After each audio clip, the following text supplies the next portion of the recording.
Hello দর্শক শ্রোতা বন্ধুরা, কেমন আছেন? আশা করি সবাই ভালো আছেন। আজকে আমি আপনাদের দেখাবো কিভাবে ধানের পাশ কাঠি বৃদ্ধি করা যায় এবং অত্যন্ত ভালো ফল আনা যায়, খুব তাড়াতাড়ি দ্রুত রেজাল্ট পাওয়া যায়। তার একটা সমন্বিত স্প্রে আমি আপনাদের দেখাবো কিভাবে করা যায়। এই দেখতে পাচ্ছেন আমার জমির ধান তেমন পাশ কাঠি আসেনি, ধানের বয়সটা 20 থেকে 25 দিন পার হয়ে গেছে।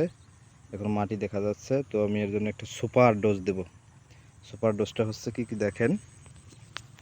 প্রথমে দেব ইউরিয়া, এই দেখতে পাচ্ছেন ইউরিয়া। এটা হচ্ছে আমি দেবো 16 লিটার ড্রামের জন্য 300 গ্রাম 16 লিটার জলে দেবো।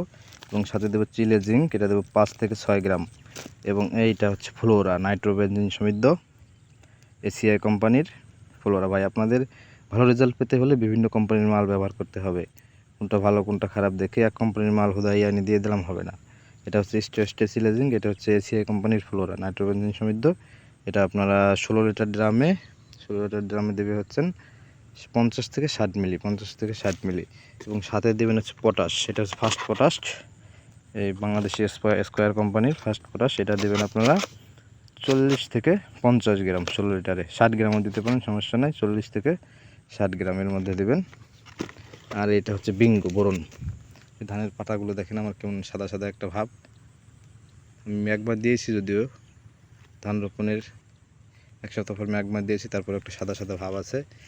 এইটার অভাব হয়েছে। এই বোরনটা দিলে ধানের পাতাগুলো একেবারে সুন্দর আর ছড়া যাবে, খুব আসবে। এবং মাজরা পোকা দমনে এখন গ্রীষ্মকাল, বৃষ্টি বর্ষা নাই, গ্রীষ্মকাল চলে আসছে, মাজরা পোকার একটা আক্রমণ হতে পারে। তো তার জন্য দেবেন হচ্ছে ভায়াগো।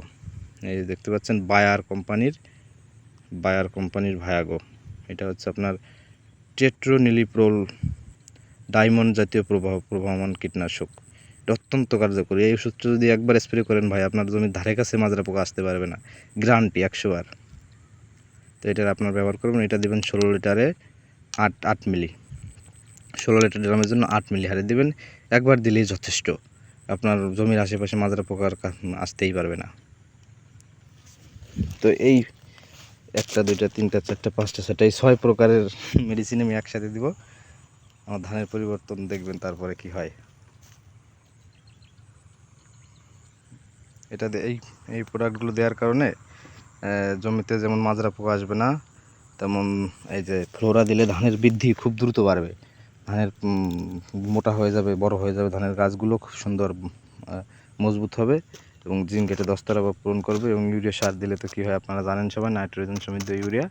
এটা দিলে ধানের গোজ মোটা হবে, পাশকাঠি বাড়বে। তারপরে যে একটা ফার্স্ট পটাশটাও খুব জরুরি এই মুহূর্তে ধান গাছের জন্য, এটা দেব। এবং সাথে দেবো বোরন। তো আপনারা যে হারে বললাম এই হারে ব্যবহার করবেন, তারপর দেখবেন রেজাল্ট অত্যন্ত কার্যকরী এবং খুবই ফলপ্রসূ হবে। ধন্যবাদ সবাইকে। আর যদি কোনো প্রশ্ন থাকে ধান চাষের বিষয়ে কমেন্ট করে আপনারা জানাবেন অবশ্যই।